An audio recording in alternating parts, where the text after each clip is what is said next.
인생의 동반자 여러분, 반갑습니다. 칠코리아입니다.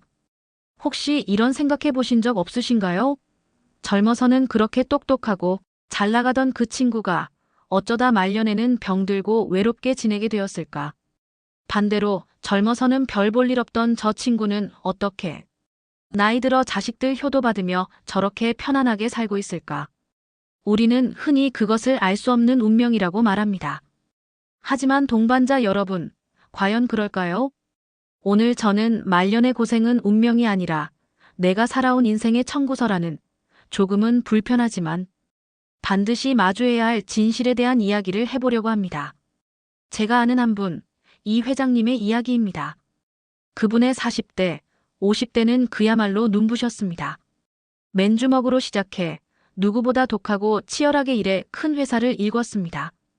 그의 말 한마디에 직원들은 벌벌 떨었고 그의 결정 하나에 수억 원이 오갔습니다. 그는 세상의 왕이었습니다. 시간이 돈이다. 이를 외치며 아내가 차려준 저녁밥상 한번 제대로 마주한 적이 없었고 아들의 학교 운동회 날에도 그는 골프장에서 더 중요한 사람들과 시간을 보냈습니다. 회사 창립 때부터 함께 고생했던 늙은 직원이 회장님, 힘듭니다라고 하자 능력 없으면 나가라며 가차없이 내쳤습니다. 그는 성공을 위해서라면 사람의 마음 같은 것은 사치라고 생각했습니다. 그리고 그의 70대가 되었습니다. 그는 여전히 좋은 집에 살고 좋은 차를 탑니다. 하지만 그의 곁에는 아무도 없습니다. 회사는 전문 경영인에게 넘어간 지 오래고 자식들은 명절에 용돈 붙여주는 것이 효도의 전부입니다. 아내는 그저 텅 빈 집을 함께 지키는 말없는 동거인일 뿐이죠. 어느 날 저녁 그는 홀로 최고급 위스키를 따라 마시며 자신이 평생을 바쳐 이룬 것들을 둘러보았습니다. 벽에 걸린 비싼 그림, 진열장을 가득 채운 고급 양주, 번쩍이는 트로피들. 그런데 그 모든 것들이 마치 박물관의 유물처럼 차갑고 생명력이 없어 보였습니다. 그때 거실 창문에 비친 자신의 모습을 보았습니다. 성공한 회장님이 아니라 주름지고 외롭고 세상에서 가장 가난해 보이는 늙은이 한 명이 슬픈 눈으로 자신을 바라보고 있었습니다. 동반자 여러분, 이것이 바로 인생의 마지막에 날아온 피할 수 없는 청구서입니다. 젊어서 내가 성공을 위해 외면했던 모든 시간들, 내가 함부로 대했던 모든 인연들이 수십 년의 무서운 이자가 붙어 노년의 나에게 고스란히 돌아온 것입니다. 오늘은 말년에 이런 끔찍한 청구서를 받게 되는 사람들은 어떤 인생의 빚을 졌기 때문인지, 그리고 더 중요하게는 어떻게 해야 지금이라도 그 빚을 미리 갚고 이자 없는 편안한 노후를 맞이할 수 있는지에 대한 아주 중요한 이야기를 나누겠습니다. 첫 번째 빚은 가장 무서운 이자가 붙어 돌아오는 교만의 빚입니다. 젊어서 성공하고 힘이 있고 배운 것이 많은 사람들이 자신도 모르는 사이 가장 많이 짓게 되는 빚이죠. 자신의 능력을 과신한 나머지 주변 사람들의 조언에 귀를 닫고 아랫사람들을 인격이 아닌 부속품처럼 대하며 마음에 씻을 수 없는 상처를 주는 죄. 제가 젊었을 때 함께 일했던 박교장 선생님이 생각납니다. 그는 누구보다 유능했고 학교를 위해 헌신했지만 동시에 얼음처럼 차가운 사람이었습니다. 그가 복도를 걸으면 떠들던 아이들은 물론 선생님들마저 숨을 죽였습니다. 그의 학교는 그의 왕국이었고 그의 말은 곧 법이었으며 그는 자신의 왕국의 단 한 치의 오차나 실수도 용납하지 않는 완벽한 군주였습니다. 어느 날 갓 부임한 23살의 젊은 여선생님이 서류 처리에 작은 실수를 했습니다. 아이들 화단에 심을 꽃 모종을 사면서 예산 안에 없던 알록달록한 물뿌리개를 몇 개 더 산 것이 문제였습니다. 아이들이 좋아할 거라는 순수한 마음이었죠. 박 교장 선생님은 모든 교사가 모인 주간 회의에서 그 여선생님을 모두의 앞에 일으켜 세웠습니다. 그리고는 찢어질 듯한 고함으로 30분이 넘도록 그녀를 몰아세웠습니다. 규정과 원칙도 모르는 당신 같은 사람이 어떻게 신성한 교단에 설 수 있단 말이오. 아이들에게 뭘 가르치겠다는 겁니까? 당신 마음대로 예산을 낭비하는 도둑질을 가르치겠다는 겁니까? 이건 교육자의 수치이자 내 학교의 수치입니다. 젊은 선생님의 얼굴은 새하얗게 질렸고 어깨는 파르르 떨리고 있었습니다. 주변의 동료 교사들은 모두 안타까운 눈으로 그녀를 바라보았지만 그 누구도 감히 교장 선생님의 분노를 막아서지 못했습니다. 그녀는 그 거대한 회의실에 발가벗겨진 채 홀로 서 있었습니다. 결국 그녀는 일주일 뒤 저는 아이들을 사랑하지만 좋은 선생님이 될 자격이 없는 것 같습니다라는 짧은 편지 한 장만 남기고 학교를 떠났습니다. 박 교장 선생님은 그 편지를 읽고도 요즘 젊은 것들은 정신력이 저렇게 약해서야 하고 혀를 차며 그 일을 대수롭지 않게 넘겼습니다. 그로부터 30년이라는 세월이 흘렀습니다. 은퇴 후에도 꼿꼿하던 박 교장 선생님은 갑작스러운 심장 통증으로 그 지역에서 가장 유명한 대학병원에 입원하게 되었습니다. 큰 수술을 앞두고 그는 난생 처음으로 두려움을 느꼈습니다. 평생을 호령하며 살았지만 병든 몸뚱이 앞에서는 그 어떤 권위도 소용이 없었죠. 수술이 끝나고 며칠 뒤 주치의가 그의 병실을 찾아왔습니다. 그런데 하얀 가운을 입은 그 의사의 얼굴이 낯이 익었습니다. 그는 떨리는 목소리로 물었습니다. 혹시 예전에 XX 초등학교에 계시지 않았습니까? 의사는 옅은 미소와 함께 대답했습니다. 네, 교장 선생님. 기억하시는군요. 바로 30년 전 그의 호통 한마디에 교직을 떠나야 했던 그 젊은 여선생님이었습니다. 그녀는 그 충격으로 교사의 꿈을 접고 다시 공부해 의사가 되어 이제는 대한민국에서 가장 존경받는 심장 전문의 중 한 명이 되어 있었습니다. 그녀는 박 교장 선생님의 차트를 넘겨보며 아주 사무적이고도 완벽한 목소리로 말했습니다. 수술은 아주 잘 되었습니다. 선생님께서 늘 강조하시던 완벽함 덕분입니다. 실수 하나가 사람의 생명을 좌우하는 이 일이 제 적성에 더 잘 맞더군요. 어찌 보면 선생님 덕분에 제가 제 진짜 길을 찾은 셈입니다. 몸조리 잘하십시오. 그 완벽하게 예의 바른 말과 그 어떤 감정도 읽을 수 없는 옅은 미소 앞에서 박 교장 선생님은 평생 처음으로 뜨거운 부끄러움과 함께 온몸이 무너져 내리는 것을 느꼈습니다. 그녀의 용서는 그 어떤 원망이나 복수보다 더 잔인하고 아팠습니다. 그의 교만의 빚은 30년이라는 기나긴 이자가 붙어 돈으로는 절대 갚을 수 없는 돌이킬 수 없는 부끄러움과 인간으로서의 패배감이라는 가장 무서운 청구서가 되어 날아온 것입니다. 두 번째 빚은 어쩌면 이 시대를 살아온 우리 어머니, 아버지들이 가장 많이 졌을지도 모를 방치의 빚입니다. 돈, 성공, 자식의 출세. 어느 한 가지 목표에만 미쳐서 정작 내 인생에서 가장 소중한 것을 돌보지 않고 방치해버린 빚이죠. 제 친구 영숙 씨의 이야기가 그렇습니다. 그녀는 억척스러운 여자였습니다. 지긋지긋한 가난을 겪었던 그녀의 유일한 인생 목표는 내 딸만큼은 절대로 돈 때문에 서러운 일을 겪게 하지 않겠다는 것이었습니다. 그녀는 동대문 시장에서 옷가게를 시작해 새벽별을 보고 나가 밤별을 보고 들어오며 그야말로 잠자는 시간까지 쪼개가며 일했습니다. 덕분에 돈은 정말 많이 벌었고 하나뿐인 딸에게 당시 유행하던 가장 비싼 과외를 붙이고 남부럽지 않은 유학까지 보내줄 수 있었죠. 그녀는 늘 녹초가 된 몸으로 딸에게 말했습니다. 엄마가 이렇게 고생하는 건 다 너를 위해서야. 알지? 어느 비오는 토요일이었습니다. 초등학생이었던 딸이 흠뻑 비를 맞은 채로 가게로 달려왔습니다.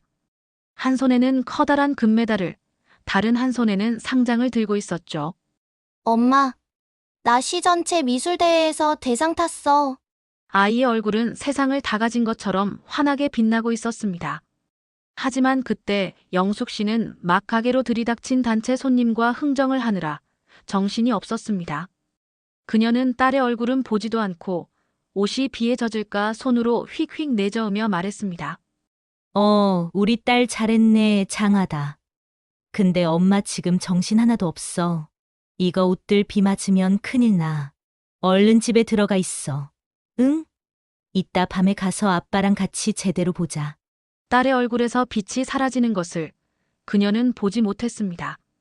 그날 밤 장사를 마치고 파김치가 되어 돌아온 그녀는 딸과의 약속을 까맣게 잊은 채 쓰러져 잠들고 말았습니다. 수십 년의 세월이 흘렀습니다. 딸은 세계적인 디자이너가 되어 외국에서 좋은 사람을 만나 결혼을 했습니다.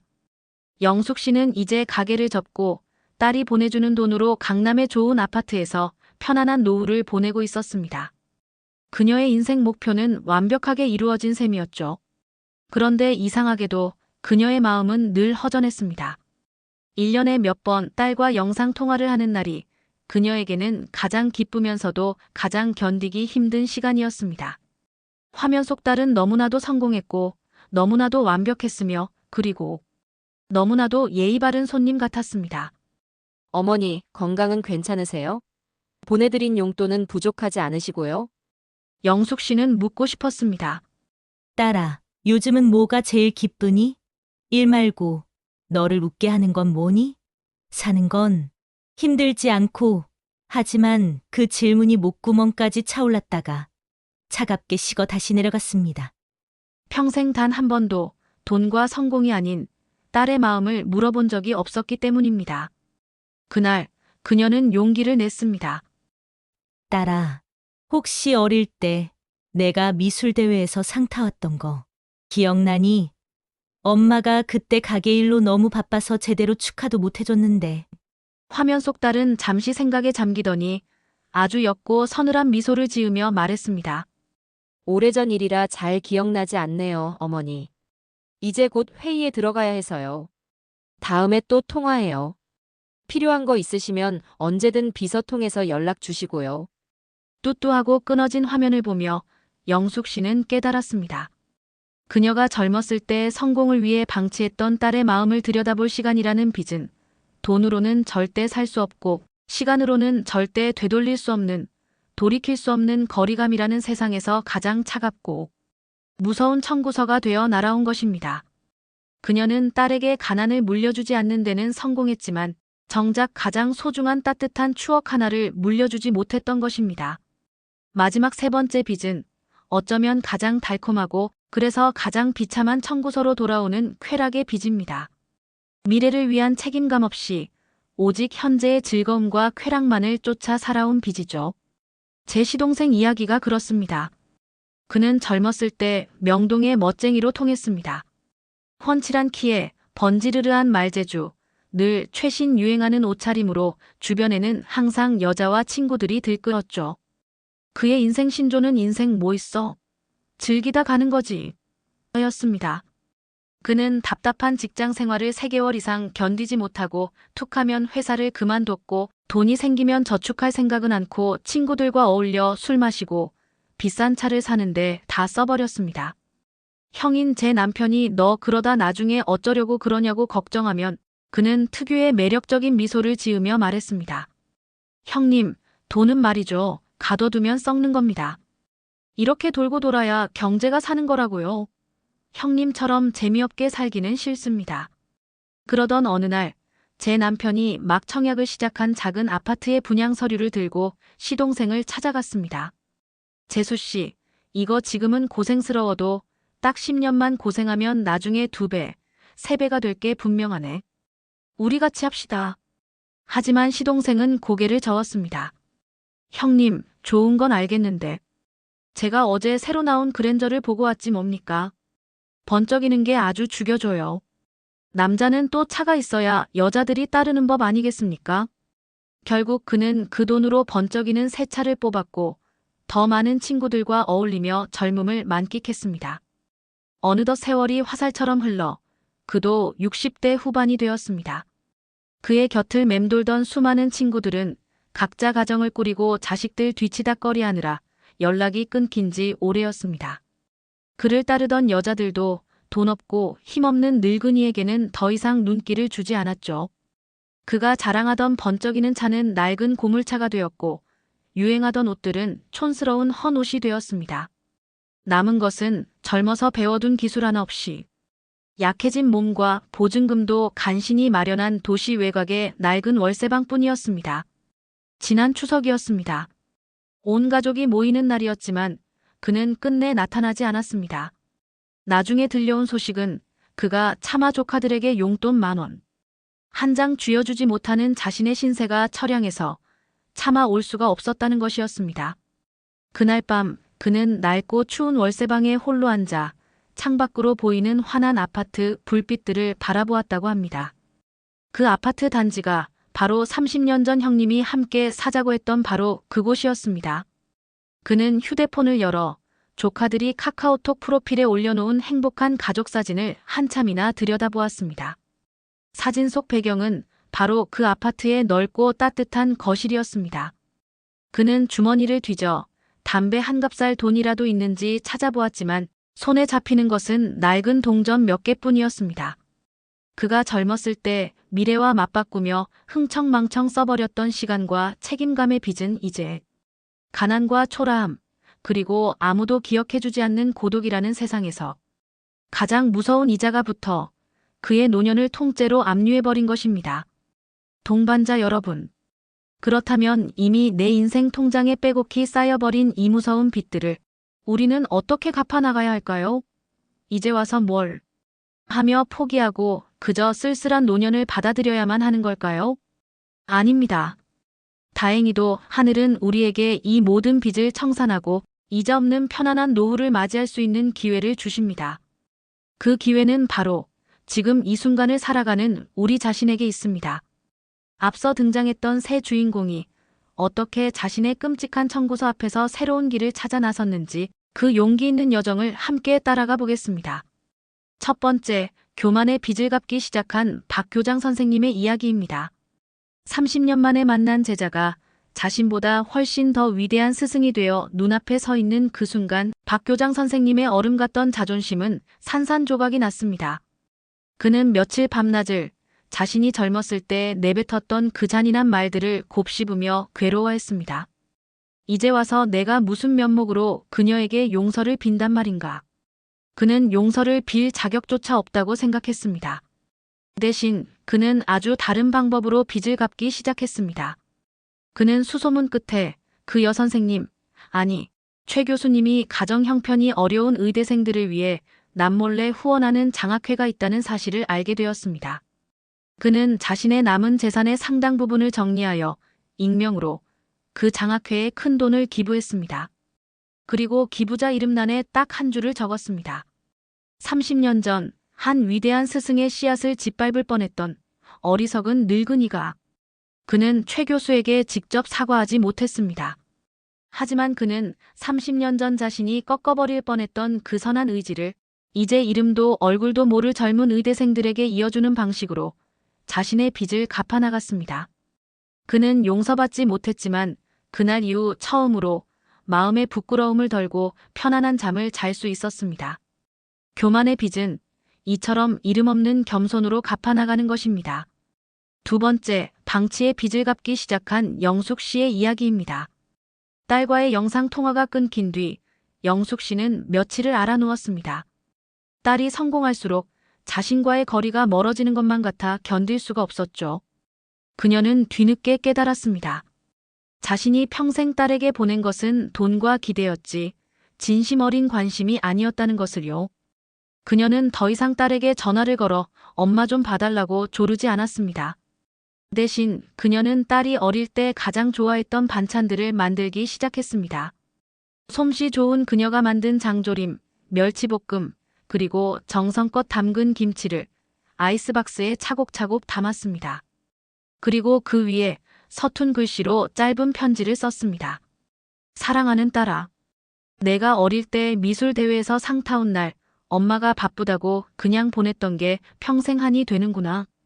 그때 엄마가 얼마나 기뻤는지, 얼마나 자랑스러웠는지 이제라도 알아주렴. 밥 굶지 말고 늘 건강해야 한다. 그녀는 그렇게 한 달에 한 번씩 딸이 사는 먼 외국으로 엄마의 반찬을 부쳤습니다. 딸에게서는 늘 어머니 잘 받았습니다. 고맙습니다라는 짧은 문자만 돌아왔습니다. 하지만 그녀는 멈추지 않았습니다. 그렇게 반년을 보냈을 때 그녀에게 커다란 소포 하나가 도착했습니다. 그 안에는 딸이 직접 디자인한 세상에서 가장 따뜻하고 예쁜 스카프와 함께 작은 카드가 들어 있었습니다. 엄마. 엄마가 보내준 장조림에서 어릴 때 내가 그림 그리던 부엌의 냄새가 났어요. 그날 엄마가 바빴던 거 다 알아요. 그래도 괜찮아요. 나는 엄마 딸이니까. 올 가을에는 제가 한국으로 갈게요. 영숙 씨가 방치했던 시간의 빚은 그녀의 뒤늦은 진심을 통해 그 긴 이자를 깎아나가기 시작한 것입니다.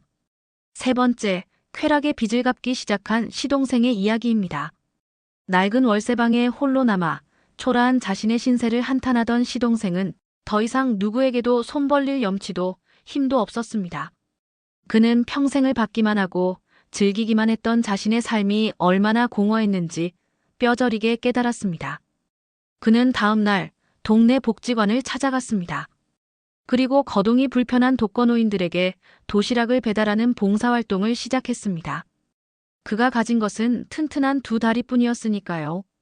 젊어서는 멋진 차를 몰고 여자를 만나러 가던 그 다리로 이제는 낡은 손수레를 끌고 가파른 언덕을 오르내리며 도시락을 날랐습니다. 한 할머니가 밥도 제대로 못 먹던 그에게 고맙다며 주머니에서 꼬깃꼬깃한 1,000원짜리 한 장을 꺼내 쥐어주었을 때 그는 길바닥에 주저앉아 펑펑 울었다고 합니다. 태어나서 처음으로 누군가에게 고맙다는 말을 들었고 처음으로 돈이 아닌 땀으로 무언가를 이루어냈기 때문입니다. 그의 쾌락의 빚은 이처럼 작은 책임감을 통해 그 원금을 조금씩 갚아나가기 시작한 것입니다. 노년의 행복은 젊어서 얼마나 많은 재산을 가졌느냐가 아니라 얼마나 많은 빚을 청산했느냐에 달려 있습니다.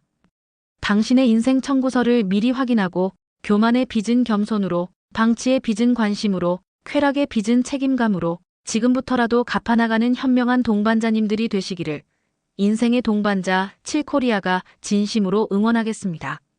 감사합니다.